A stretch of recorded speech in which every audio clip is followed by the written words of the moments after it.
A problem is not something that happens to you. It's something you learned from. A problem is only a problem when you make it into one. When the problem becomes big problems, that's just bringing attention to what you have been avoiding for a long time. The problem is not the problem. It's what you have been doing to avoid the problem and why. So, Ray, who do we have with us so far tonight? We have a crowded house here. We have Mary Elizabeth, and Ray Holly are here. Well, so far, you guys I think everybody might be worn out from Thanksgiving, Black Friday, and Cyber Monday. Oh my God, Ray. So, Ray, what is your problem? What's my problem? Well, I look at problems differently. If you look at, say you had a business problem. Right, okay? Right. If you had a business problem last year, and it's a new year, and you still have the same problem that you had started last year with, you have a really big problem.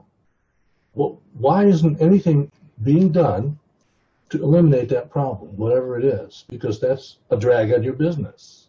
Okay, right. But when it's a personal problem, it's different. I think people who have, say you're in the wrong relationship, all right? That you're with the wrong person.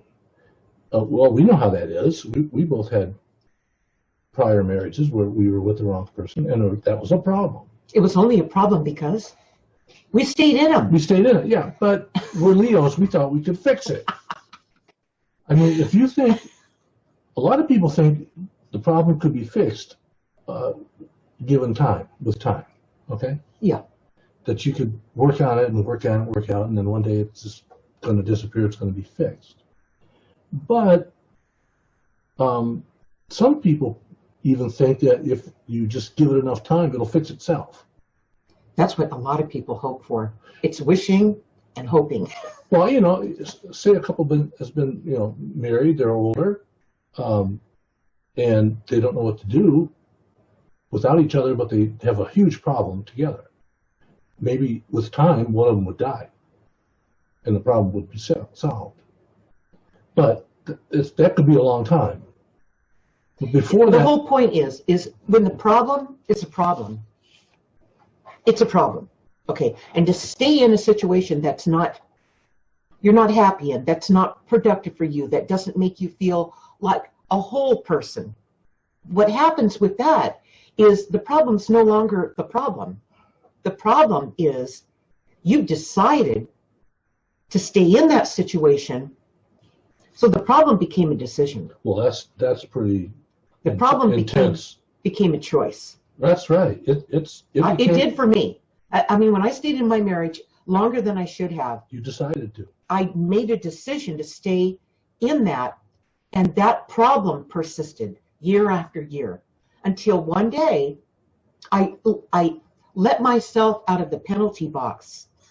That's what Ray always calls it. The penalty box. And I let myself out of it. I got real with the situation, and I solved the problem by, dealing with it. In that case, I got a divorce.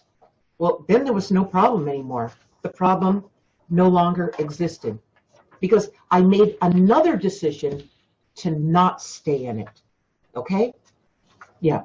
Who do we have with us, Ray? We have Ray Holly, Mary Elizabeth, Cat Angel, and Cat Angel. There you go, you guys. We want your questions tonight about this. If you're having a problem with something you can't see your way out of, talk to us about it, and we'll consult your spirit guides and tell them what is really the problem in your situation. Okay, so bring those questions on while we're on the air here, okay? So go ahead, Ray. Well, a problem, an ongoing problem. Right. If you don't address it, it becomes part of your lifestyle. It does. It really does. You agreed to it. You build your life around. You did. That problem. Now that's a serious agreement, you guys. That's a big compromise. That is a good way to put it, Ray. That's exactly what it is. You compromised. A life built on compromise turns out to be a life that ends in regret. The guides always tell us that when we do coaching sessions for people and stuff. They always come through, and that's always, it seems to be a constant thing that people just feel uncomfortable dealing with decisions. I guess that's what I would say. And a problem is only a problem when we're afraid to make the decision to change what that is, and then it's no longer a problem. To deal with it, make a decision around it. I think people they look at a problem and they look at what they have invested in that problem. That's true. If I get rid of this problem, say it's another person in a relationship, well, how am I going to survive financially? What are the kids going to think? That's true. What are the kids going to think? What's the family going to say? What will the family say? They love her or they love him. Right. They aren't married to But them. they don't know him, do they? Like you do. Right. Okay, right. So how do people get into these problems in the first place? Well, we're in this life, you guys. We're in this life to learn, to experience, to do things. I mean, when you first married that person, it was exciting. You loved that person. It was so good. And then when you got real with this situation, okay, now you're married and, the bills have to be paid and all this stuff goes on that tests the relationship. And many times the relationship just doesn't cut it, okay? Or you have kids and now it puts more pressure on the relationship rather than it being a blessing to the relationship, Some couples think that if they have a kid, that'll solve their problem. But that's true. When you go back to when the relationship started, before it started, the first date, okay? Both people showed up with their best face on. Right. Like going out on a job interview. You want to get the next interview. So you weren't necessarily being who you were. Right. That was the first problem. First compromise. Right. You showed up as somebody who you weren't. An imposter. An imposter. Remember those dates? Imposters. But it was so, you liked that person so much, you wanted that job so bad or whatever, and you just really were willing to do anything to get it. That's the problem. See, that's where the problem really resides, in the intention that you originally had. Where you sold yourself short and didn't feel good enough. You didn't feel like, well, if I was who I am, they wouldn't like me. They wouldn't hire me. They wouldn't love me. That kind of thing. Because when you showed up as who you were when you were a child, okay? Yep. You showed up as who you were. This is me. This is who I am. And people told you what? You're not good enough. You can't do that. That's true. You can't think like that. That's where it's rooted. It's rooted back in that past. You're not pretty enough. Right. So you got all these things that you've been told falsely when you were little that became belief systems that you made decisions on throughout your life, especially when you started dating. So your life was built on compromise, which led to problems. That's really what the short of this is.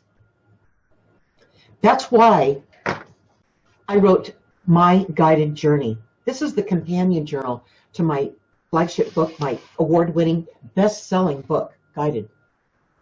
That's why I wrote this, because this goes back into those early years where those problems were first implanted into you, okay? Where you were required to compromise.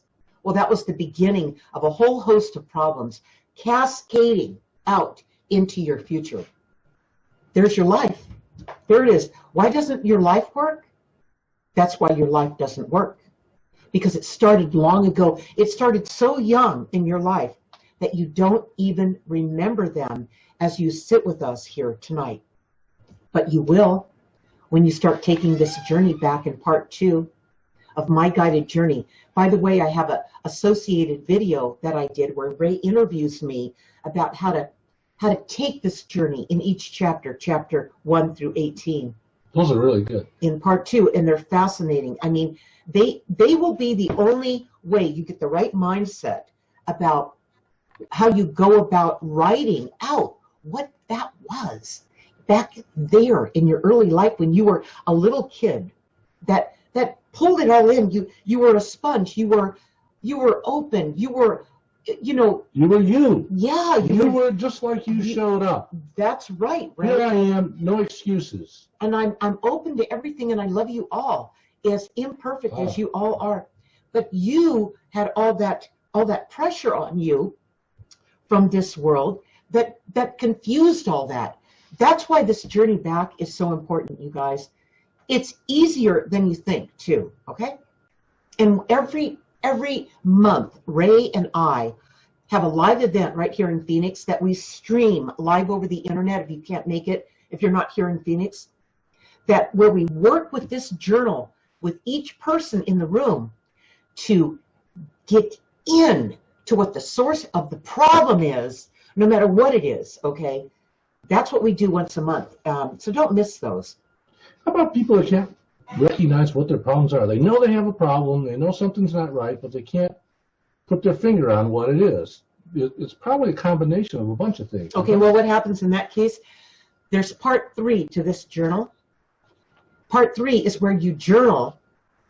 You take 15 minutes a day to write in your journal about what unusual and out of the ordinary occurrences are happening in your life on a day-to-day basis. And you start documenting these things. You write them down. You write down how it felt. Then you write down what you realized from what you felt. And then the action you're going to take. You can't even know what action you're going to take to make the changes until you realize what it is that you wrote down and felt, what you realized from it. That's where the power comes from, to step into it and have power over it, okay? But you have to do this 15 minutes a day in part 3. You have to do it 15 minutes a day because you won't, what Ray said, you won't see what it is until you see the pattern start to play out day after day as you continue to dedicate just 15 minutes a day to writing in your journal about what's unusual and out of the ordinary, what's coming through, what you're realizing. When you're driving your car, boom, you get that insight. When you're in the shower, wow, you know what to do, or you got that feeling about what to do. Write it down. The dream you had, all that. That's all the ways that guidance is speaking to you. I don't think parents realize the damage, the lifetime of damage that they do to a child when they tell that child, you're not good enough, you're not smart enough. They tell a little girl, you're not pretty enough, don't worry, you'll never have a storybook relationship, with a movie star, or you'll never be an actress or a dancer, you're not good enough. And all the decisions that they made the rest of their life battling that, based on that false belief that they're not good enough or pretty enough or rich enough or whatever enough, that they carried with them into these relationships, and knowing that, okay, I'm not pretty enough, so I'm going to do everything to make myself pretty. And they hide it. Right? Or they do everything, including harmful things. It's the things you have shame around. Right. Okay? I want to say that the chapter, I talked about chapter 1 through 18 in My Guided Journey. The first chapter is about fear. And on this side of each page of each chapter gives you the general overview of what that chapter is going to be about. And chapter 1 is fear. And I talk about my journey through fear. I talk about, I'm candid about what happened to me when I was a little kid, to wake you up, to help you remember, all right? And the caption here says, the old forget how to keep the secrets. The middle age protect the secrets. The young feel the shame of the secrets. There's the shame. Hint, this pressure triggered your first fear, that shame. And it wasn't even your shame. You being the little kid, you took on the shame for everybody else that was in denial of the shame. They were like this. You were open. You wanted everyone to love each other. You wanted everyone to get along. You wanted everything to work and everyone to be nice, all right? So, but you saw through it. You felt it, okay? You didn't have all this reasoning going on from this world, but from this world, you felt it. And you felt really bad about the situation. That's where the problem began. Okay. We have Barbara and Sinowitz and Mary. They have a little conversation going here. Okay. Let's take Mary first. Mary says, I'm pretty sure I'm similar to Linda that my picker was broken in relationships. I also had the talk with my guides and told them that I'm not picking anyone anymore. I'll wait for your sign. That's perfect. That is. Yep. That's what I did. That's what you did. I know that I didn't know anything. I just was sick of it, you know? Okay. So how you said to your guys, if somebody comes along and they're the right person, give me a sign, right? That's right. And you did that around the end of 2003? Yeah. Okay, December 2003. Right. You told your guys, if somebody shows up and they're the right one, give me a sign. And 2 months later, I showed up. You did? 2 months. I know. And what was the sign you got? Well, when I met Ray, I didn't know he was the one because I was so cautious after what I'd been through, all right, in my life, and I was tired of it. So, Plus, I didn't fit anything on your list. No, he broke my number one rule. When he first introduced himself to me, February 28th of 2004, he said to me, he gave me his resume in 5 minutes. I guess he didn't feel like we had much time left or something. So first I introduced you. I introduced myself as how everybody referred to me in Sedona.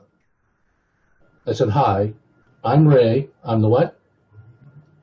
I don't know, Ray. I'm the vortex of fun. I'm the vortex of fun.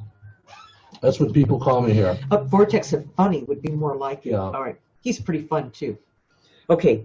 But the point is Ray tells me right away, he goes, I'm married. I have a 16-year-old son, and the businesses he had and, everything. In 5 minutes, he told me, gave me the lowdown on his life. But as soon as he said he was married, bam, that was my number one rule. I immediately was like, okay, you can keep talking, but this is going nowhere because I don't date married men.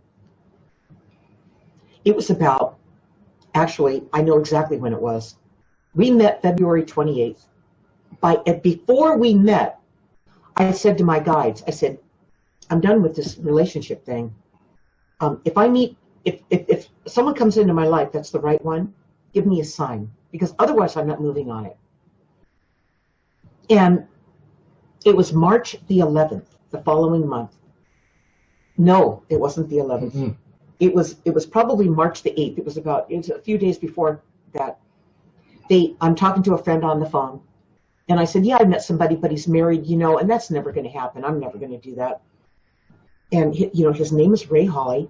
She goes, oh, I know who he is. He goes to the film festival in Sedona every year. I said, yeah, that's him. And she was talking about him. And through the phone line, like the old party lines, came a voice that said, I mean, word for word, lose your rules. He's the one. And I was like, whoa. And my friend on the other end of the phone never heard the what came through except for me. And I dropped the phone and I pick it up and I go, I'm going to have to call you later, And I went, oh my God. Now, when they come through and they come through like that and tell you something that's that direct, it will knock you back, okay? Because you're thinking, well, I told him to give me a sign, but you know how that is. I mean, maybe it'll never happen. Maybe I'm just not meant to be with anybody. But you had been single for 6 years. Yeah, I had been single for 6 years out of the second marriage. And this happened, and I was like, oh my God. And I really liked Ray. He was really sweet, and he was really attracted to me. But he was married. I mean, what? He was divorced within 4 months after that time. A 20-year marriage was over. It was done, signed, sealed, and delivered. Done. All right. This went down so quickly. It actually saved him, because had he stayed in it any longer, it wouldn't have gone down that easy, Ray. Nope, it would not have. So the whole thing worked out, okay? And it's not like something we were conniving, or something we were, that was dark and deceptive or any. It just had a life of its own, you guys. So when something like this comes into your life, you follow. You just it's beyond you, okay? Ray and I have been together for 15. It'll be 15 years that we got married. January 1st of next month. 15 years. So since the day we got married, we've been together every day and every night. We work together, we live together, we're business partners, we do everything together. Right. Except for 2 nights. Right. We've been apart for 2 nights when you had to go out of town. Right. That was all. That's crazy. We get along. It's crazy how well we get along. I never could have found that on my own. Okay, let's go back up to the first part of what the guides told you on the phone. But before that, it was a big problem for me. Right. The first thing they told you before he's the one is lose your rules. Right, that's what I said. You had a list of things. Right at the top was, I will not date a married man. Right? That was a good rule, by the way. Okay. As long as the right one didn't show up, that was a good rule. Okay, so everybody who doesn't have a relationship has these lists of what their ideal relationship will look like. He's got to be this tall. He's got to be at least 3 inches taller than me. He's got to be financially secure. He has to have a good job. He has to have a car. Yeah. He can't be living in his car. He has to live somewhere else. And the guy has his list of what he's looking for in a woman. So when they show up on this first date and they agree to go out on a first date, they've already checked off the boxes, some of the boxes on this list. Conditions. It's compromises. Well, no, it's conditions. Not yet. It's not compromises. Right. It's conditions. Right. Guys have silly conditions. They have lists. She has to be blonde. She has to be so tall. She can't weigh more than this. She has to have a good job.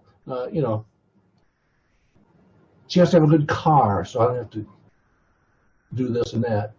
But they go through these lists when that is like preventing a real relationship. Right, that pushes it away. When you say real, that's the key word. Right. You real? Okay, let's change that word. You could have said to me right off the bat, I can't go out with you, you're married. That's it. And walked away. I just laughed. I didn't let you know why I was laughing. Yeah, you're not laughing now. I guess you are. Anyway, yeah, I get what you mean, right? No, it's the list, okay. But there was I had the list, okay. It kept all the people that weren't good for me out of my life. I do believe that, okay. But when you hand it off to your guys and you really mean it, okay, I mean, you really mean it, then they can help you. You asked for help, you meant it. The important part of anything you ask your guides, this is so important. Part 3, write down what you ask for. We have a neighbor here. He told us how he hated his job. I went, oh my God. And he didn't understand this whole thing, so I didn't get into it with him. I don't know, he was talking about his job and how he hated it.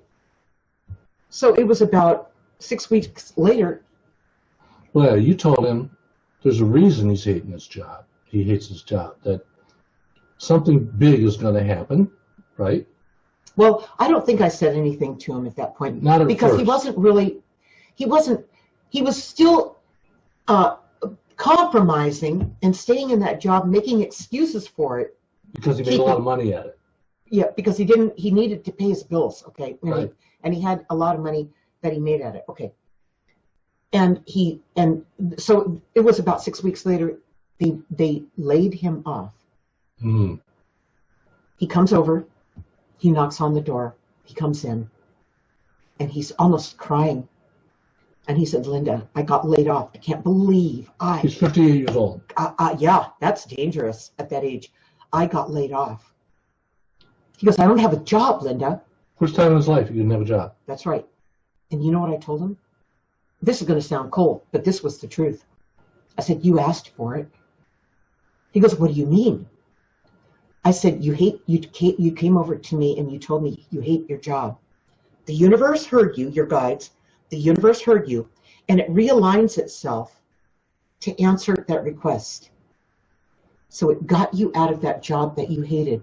Are you happy now? But the point is when you're in something that doesn't work for you, it's a problem, and it works against your energy. It works against who you are. It works against everything that you want in your life. What'll happen if you stay in it long enough? It'll make you sick. Because then your body will start to work against you to get you to pay attention, to make the needed changes and course corrections. To prevent you from being able to continue doing that job. That's right, to stop the pain.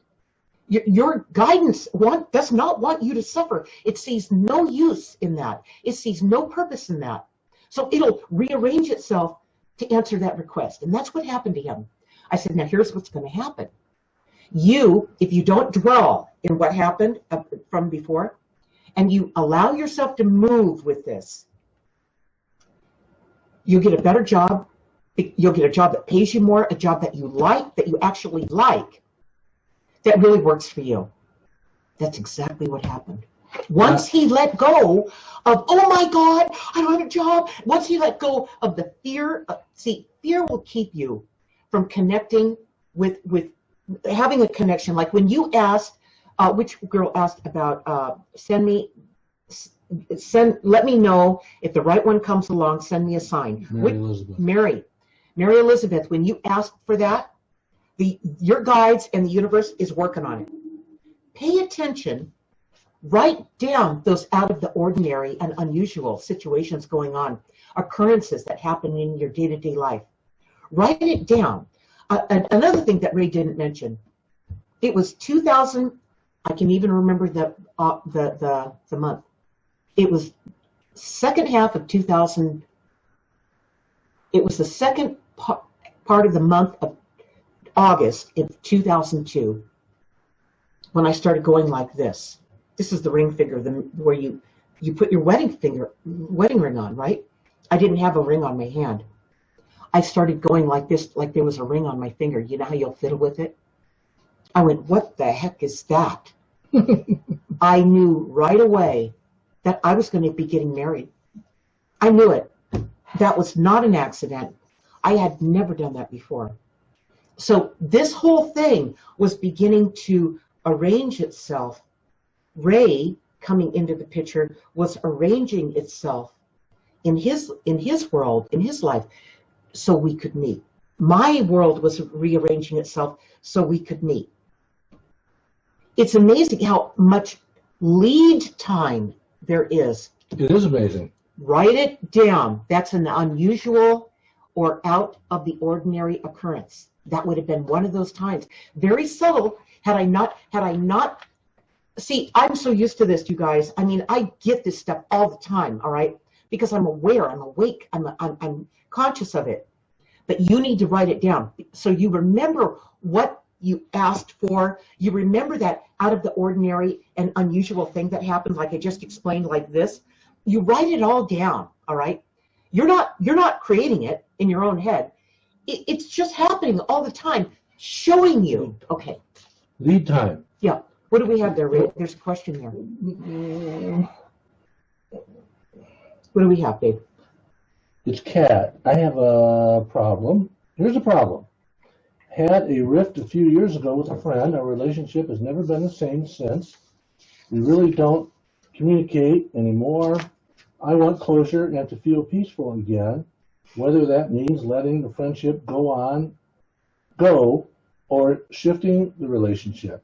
I feel stuck around what to do and how I feel and what to say to this person to shift things. So she doesn't take action. So there's the problem. Okay. She has a problem, doesn't take action. Let's let your guides talk to you about that. We're going to let your guides, give me her name again, Ray. This is Cat the Angel. Okay. Sometimes these things are stubborn and we need help. And that's when we ask for our guides to come in and help us, okay? Remember to write down what you asked for, because when the answer comes through, you won't recognize it as the solution or the answer to your request if you didn't write down what the request was. Okay, so Kat, here they go. They're going to answer you. These are your spirit guides and angels. Kat, we see that you don't understand the problem like the other person does. If you both saw it the same way, you would have found a solution to either walking away from it or shifting it so you could both enjoy a different kind of relationship. Not knowing what to do is bad, but not knowing what to do and when to do it is worse. We want you to take a look at the relationship when it was working. Now, write down the first thing that happened that caused the relationship to start falling apart. When that first thing happened, how did it make you feel? That was the time when, if you had written down that occurrence and how it made you feel, you could have realized what to do to correct it. But without any of this, the relationship continued to falter with another thing that irritated both of you about the relationship. Soon, the relationship just sort of dissolved and was never spoken about again. Now, you want some closure. You have to go back and unravel what happened in the relationship piece by piece and write it down and look at it out there. You are looking for what happened and why. That's right. There can be no closure until you know what that is. Right. You might let it go and say, well, that's closure enough for me, but it'll never be closure unless you go back and do what you could have done and should have done when it was happening, at the time that it was happening. You guys, we may as well do it at the time it's happening instead of winding up having these doubts and these, what was that? And what ifs? Yeah, it adds more confusion rather than clarity. When we don't keep track, part three is where you write in your journal for 15 minutes a day to keep your life on the straight and narrow, to keep yourself going true north, to see what's going on so you can solve the problem, which is really not what the problem appears to be, but it's a problem inside of you. It's a problem. It's something that you carried with you from earlier days, long before you met this person. And other relationships. And then the next relationship. And then the next, we don't need that. I look back, here's a revelation for everybody. Look back at all of the relationships that you've had over decades that didn't work out. What was the common denominator? You. Right. You were in every one of them. Now they have their own issues too. Okay, they're not perfect for sure. Okay, most people in this world, in fact, I'm going to say 95% of the people in this world are going through it unconsciously, bumping along. No wonder there's so many problems. And when there's no need for the problems. There's no problem that doesn't have a solution. But when we're unwilling to face what the problem is, the problem persists, and it becomes a lifestyle. A decision. Decision you're going to live your life, build a life around that problem. Yeah, a decision to do that, to compromise. Yeah. And okay, so all right, let's back up a little bit. Yeah. I hope that answered your question. That was good. That was good. Even if you have to re-watch this again at the, somewhere, where are we, about 40 minutes in? We were about 35 minutes in when they were bringing through this information for you. You need to write down what your guides told you in your journal. Part 3, get this journal. It's on Amazon. It's $10.99. It's really, get this. This is the companion journal to my best-selling, award-winning book, Guided. And I wrote This is a masterpiece. It really is. This is a psychologist that you've been on her show 2 or 3 times. Michelle Cohen. She read it and she said this is a combination, an amazing combination of spirituality and unexpected psychology. And you figure it out for yourself. It's the book of self-realization. Right. It's called My Guided Journey of Self-Discovery and Personal Transformation. It means you are the only one that can do it. This is how Linda did it over here. Right. This is how you do it. Right.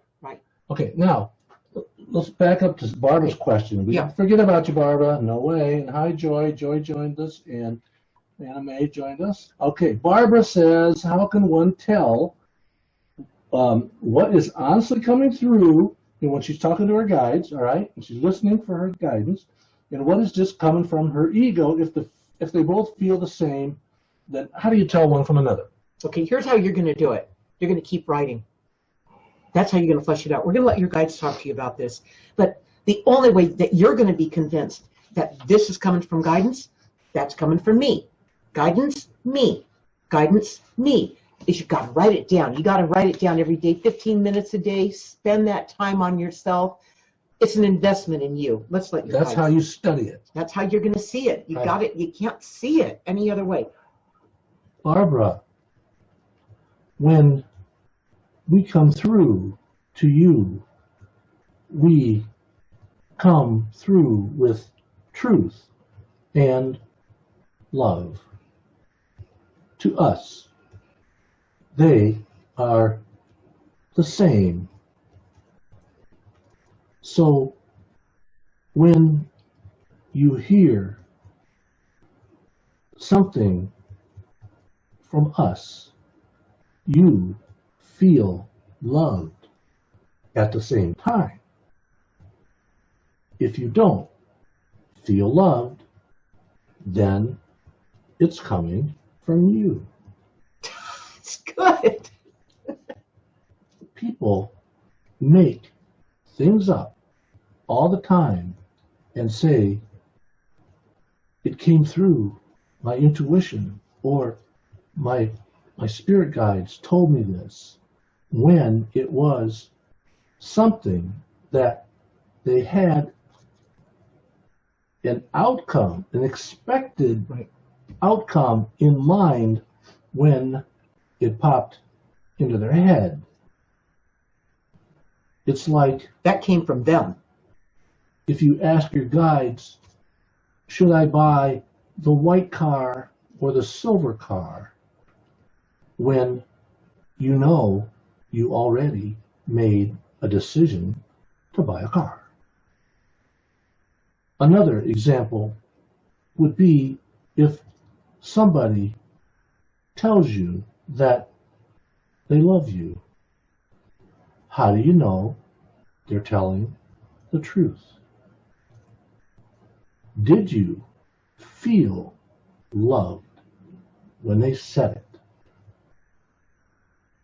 Can you trust that what this person said was heartfelt and true?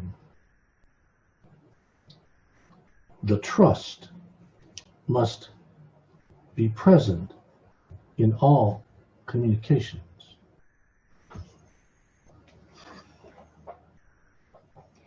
You know, it's about that feeling. You know when somebody says something, if it's true or not, you know it. You remember that. It's like GPS. You know it. You may not want to know it. You may get an insight, an instant knowing that, man, you didn't want to hear that. It's not what you wanted it to be like, but it is what it is. And when this guidance comes through, the guidance they've always told me, the guides, they said, don't worry about people being able to handle the truth. Of course you can.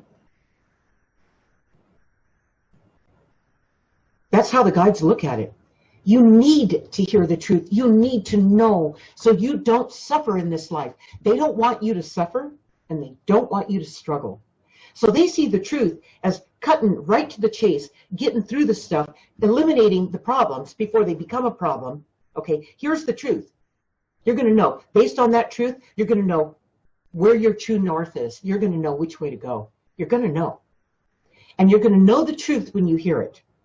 You're going to feel the truth. You're going to feel like, oh my God, that was a big load of truth here. Oh, I didn't expect that. But you know what? I can feel it's true.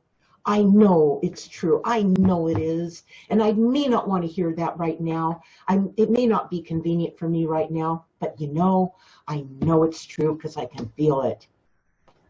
And they're looking out for me. The guides are looking out for me. Now, if I have a truth that comes through where, yeah, I want to buy that new house. That's my truth. I know it's true, that type of thing. And yet that's not true. That's ego-based, and that's just what you want. That's the way you want it to be. You've got some expected outcome. That's coming from you. You don't feel the love that backs it up, that supports it, okay? When you don't feel that love about that truth that surrounds that truth, then that's not the truth. Right. A lot of people who will try to convince you of something will say, now I'm going to tell you something, and I know it's true because I've seen it play out, and I know this is the truth. I know from experience that this is the truth. They're trying to talk you into it. Right. They are trying to talk you into it. So that's not the truth. That doesn't have love. There's no connection to that. That's not connected. They're trying to manipulate you. That's exactly right. And so how do you know what the difference is between it coming from you as opposed to it coming from guidance? Write it down in part 3 of your journal. Write it down and then ask yourself, how did that make me feel? And if that didn't have any connection to your feeling, that came from you. Yeah. Okay, it had no foundation. It had no essence. It had no connection. Okay, that's just something you wanted. You wanted it to be like a certain way. Another thing, when the guides come through with guidance, they're always broadcasting guidance. All the time. When they come through with guidance and you hear it and you realize that it's not very convenient for your life right now to do that, well, then you know that's guidance because you wouldn't think of that. Here's an interesting thing. This is real interesting. There's something I do every day. I won't tell you what it is because it's a little bit on the personal side, but I do it every day. And it is something that I have no control over. So it's either something where it's something where I don't know what to expect it's going to be. But every day I look at it and I go, okay, it's a value. It's a certain, what do you call it? It's a certain algorithm I look at. It's a certain thing that gives me a value of something to determine, to give, it's a number. And I can look at that, and then before I click it, I go, okay, I can feel right here. I can feel what it's going to be. Is it going to be positive or negative? I can feel it before I even click on it. And I'm always right. I'm amazed at that. I am open to what is, instead of fighting it, instead of making it, forcing it to be something I want it to be. It's not going to change anything. It is what it is. It's already there. I just have to click the button to see what the result is for that day. But I test myself to make sure I'm out of my way, and my skills around being out of my way, so I can just detect and predict what that truth is. There it is. Do little things like that, where something you do every day, I don't know, what would it be? Something that you do every day, where maybe it's a stock market. Let's use something like that.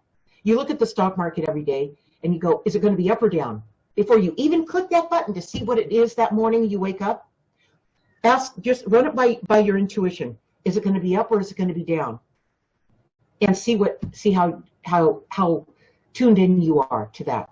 It's another little way to test your intuition and your ability to receive this and be out of your way. All right? You don't have to know anything about the stock market. You don't. No. You don't. So, or is it going to rain today or not? Well, that's a little bit harder, because you look outside and you can kind of tell it's not going to rain or something. But something you can't predict. Okay.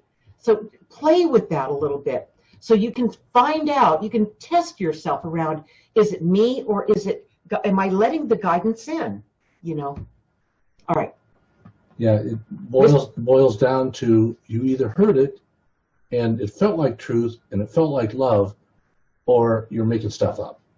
Yeah, or you want love so bad that you force it into a truth that's just a bunch of malarkey. You want to write all that down. You want to catch yourself kidding yourself. You want to catch yourself nailing it. Okay, you ask a question, you want to know something happened, then it starts to play out, and you see it the next day or the next week. In part 3, you just keep a record every day, 15 minutes a day. This is 2 parts. This is 1 in part 2, where you take the journey back and you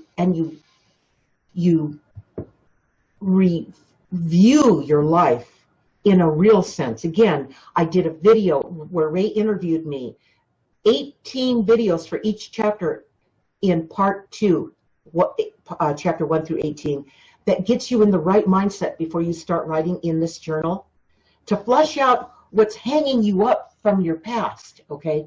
And then part 3 keeps you on your path on a day-to-day basis, that 15 minutes a day when you sit with your guides. That's what you're doing. You write in your journal, you're going to start to see your guides infiltrate your writing. It's just going to happen. It's called automatic writing. You won't notice it until you notice it, okay? Once you review what you wrote a week later, a month later, and look at all your entries, and you're going to go, oh my God, Linda was right. That's what the neighbor said. You were right. I lost my job. He's doing great now. By the way, he's going to be at our event that we're going to be doing in Phoenix, December 14th, right here in Phoenix, from 1 to 3 Mountain Standard Time. So if you can join us live here in Phoenix, you guys are in for a real treat. We're gonna work the process too. He's no better. There's no better example of working the process than him. Oh man, he was really scared. All right. So anyway, okay. I want to go back to make a quick point about something we passed over before. Sure, right. Lead time. Writing stuff down, making notes of things as they happen in chronological order, so you can chart the lead time to something important that happens. Okay, something important happened in 2004, February, when we met twice the same day. Okay, but when you go back to 2000, the year 2000, I was living in Austin, Texas. I had a friend who called me up. Oh, guidance, here we go. A messenger called me up and said, hey, Ray, I'm moving to Hawaii. Would you like to buy my home in Sedona? And I had been to his home in Sedona. It was very nice. And I said, I told him one time way back when I first came out, if you ever want to sell it, call me. So he did. He made the first call right to me. And I said, I'll buy it. I didn't know if I needed a home in Sedona. Why would I need a home in Sedona? And what's interesting about this phone call came at a time, Ray was heavily invested in the stock market. Right. Okay. At that time. You want to go ahead? Yeah. I mean, I had a lot of money tied up in the stock market. I had many, many accounts here and there. So he calls me up. He says, would you like to buy my house? I'm moving to Hawaii. I said, yes, I'll buy your house. So I said, you don't list it, don't do it. I'll come out and I'll bring my wife. We'll take a look, make sure it's something she likes. But I'm sure I want to buy it. So I cashed out 3 accounts, 3 of my stock accounts. Right. Now he cashed out 3 of his stock accounts January 2000. Of 2000. Right. No. It was right at the end of 99, right in there. It was 2000. Right. January of 2000. Right. Okay. The stock market, by the way, crashed. It was called the .com is gone by April of 2000. Right. So he shows up as a messenger and says, how would you like to buy my house? I'm moving to Hawaii. I said, I'll buy your house. I cash out 3 accounts. I buy the house. With that money. And then that money would have all disappeared mostly a few months later if I had not taken it out of the stock market. I bought the home in Sedona. I used it, I'd come out for a couple. It was my refuge from an unhappy relationship. Marriage. I would come out from Austin. I'd stay there for a couple months, and then I'd go back for a couple months, and I'd come back for a couple He more was dragging his problem along with him. Okay, right. His problem. But I was in Sedona for 4 years before I met you. And you were there all the time, and Sedona. He was married. I was married, yeah, but Sedona was a small town. It's 10,000 people. Everybody sees everybody at the store. It wasn't meant to be, Ray. At the bank, at the grocery store, that? at See the how clubs, at the restaurants. If you let guidance look out for you, they will. Right. They will. Okay, he wasn't done there. Ray still had some more, he had to go through he had a son. He had to go through some more stuff, all right? Yeah. He thought he was ready to get out of it, but he wasn't, He's still working through the process is what he was doing. I can fix it. Well, you were working through the process, Ray. You knew you couldn't fix it. Right. Okay, so keep going. Where are we going to end this thing? Well, that's it. Look how much lead time I had before we met. Yeah. And you go back further than that. I moved to California. I moved out of California. You moved out of California right about the same time. So what we're talking about here is the setup for everything that's going on in your life. You're like a pawn in the game. Yeah, they're moving you around. This is a big movie you're in, okay? And if you don't take the effort to write down what the game is all about, you will miss it. You'll just keep getting banged around like that pinball in the pinball machine that just kind of flops around until it goes get back down the hole again, all right? That's not the why. You did not come here to live a life like that. That's the whole point to this, okay?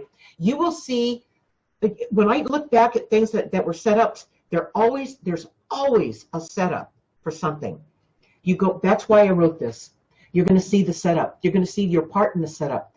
You're going to see the part in the game that you've been assigned to play.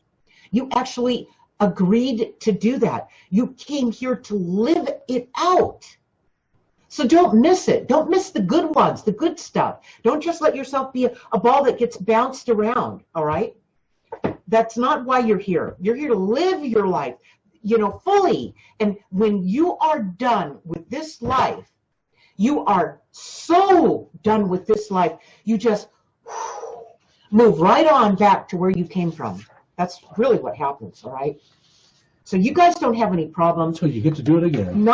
You don't have a problem that you don't decide to have, okay? It's a problem. A problem is always something deliberate. You chose to have it a little longer, but you're not married to that problem, okay? Just realize that. All right, now, before the guides close our session tonight on a problem is only a problem, when it's the same problem, I'm going to announce a few things.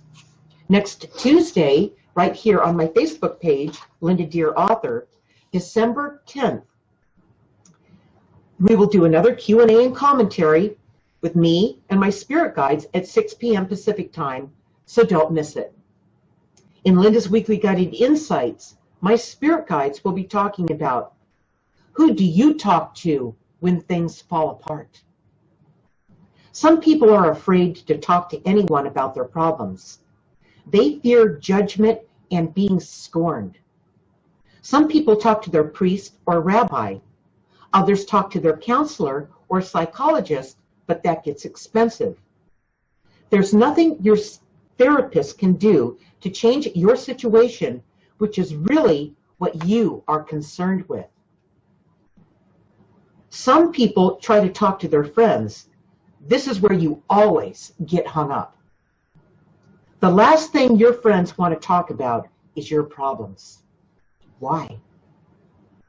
Because they have so many problems of their own, and talking to you about yours only reminds them of theirs. So join us next Tuesday to find out more and bring your questions. We love your questions, and your spirit guides will talk to you about it. Mark your calendars for this month's live event on Saturday, December 14th. Ray and I will be on location in Phoenix, Arizona at Storm Wisdom from 1 to 3 p.m. This event is about 2020. The spirit guides will navigate you through the volatile year to come. Yes, I said volatile. It's going to be a volatile year next year. The spirit guides will, with Linda Deir and Ray Hawley, along with those who attend on location.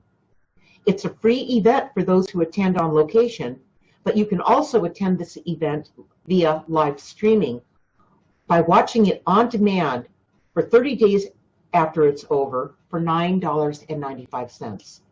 So register early because seating is limited in both cases. To watch the video trailer and register for this event, click on the link in the description of this video. And one last thing. This Thursday, we have what's called the Ask the Universal Channel group on Facebook. December 5th, this Thursday at 6 p.m. Pacific time. Join us on our Facebook private group channel, Ask the Universal Channel. The students of Ask the Universal Channel will be performing the following. Kathy's spirit guides will be talking about making better decisions. There you go. Weren't we just talking about that tonight? Joy's spirit guides will discuss what needs to happen when you get conflicting information in your channeling efforts. That's going to be real interesting. Kim's guides, spirit guides, explain how to let go of the you who no longer exists. That's interesting. The you who no longer exists. In other words, you changed, but did you really remember you changed? Are you letting your life show up as new as the person that you are, the real person? Or are you repeating things from the past that keep that old you intact? That's going to be interesting. So if you don't already belong to Ask the Universal Channel group, you can ask to join. You'll find the link in the description of this video. Ray and I will be hosting that event, so look for instructions in the video on how to join the group. And last but not least, to be all you came here to be, find a way to support those who have made a difference in your life. Share this video and tell your friends about my work if I made a difference in yours. All right, the spirit guides are going to close tonight's session about a problem is only a problem when it's the same problem. And here they go. Guidance, as we said, is both truth and love. You must feel loved when you seek guidance. And here's the test. You you are capable of loving anyone you trust. However, it's not possible to fully love someone you don't trust. There's something missing in that relationship. Part of the truth and love is gone. The next time you listen for guidance, ask yourself how it made you feel. Did you feel loved or not? Did you feel loved when you heard the guidance come through? You're going to know the truth the minute it came through. You're going to know how it felt. Don't second guess it. Don't take it to the side and go, well, let me think about that. If that's what you're doing, you're not even open to it. You're going to know it the minute it comes through. It's the way you used to feel it when you were a kid. You knew. Kids are the best BS detectors on the planet. They know the truth when they hear it. They always do. Teenagers know the truth when they hear it. So what happens when we become adults? That's why taking the journey back in part 2 is important. You're going to remember who you are. You're going to go back to that time in your life and flush this stuff out so you can get your life back and start living the life you intended before you got here, when you planned it out with your spirit guides, okay? That's the one I'm living. And I'll tell you what, sometimes there's consequences to doing that. I have some people that don't like me because I don't know how else to live my life. I don't really know how else to do it, but to do it authentically. And some people have been so invested in pretending their life away that they resent me for not doing that because they're in pain and I'm not. You see what I mean? Okay, so it's not all a free ride. It's not all a free ride, but you didn't come here to compromise your life away. That's right. Okay. You guys, we always love being with you, doing this on Tuesdays. We'll see you next Tuesday. Maybe we'll see you this Thursday in Ask the Universal Channel group, and really sign up for our event. You'll find it right there on my homepage, lindadeir.com. The events are right there on the homepage. All right. Good night, everybody. Be kind. Good night.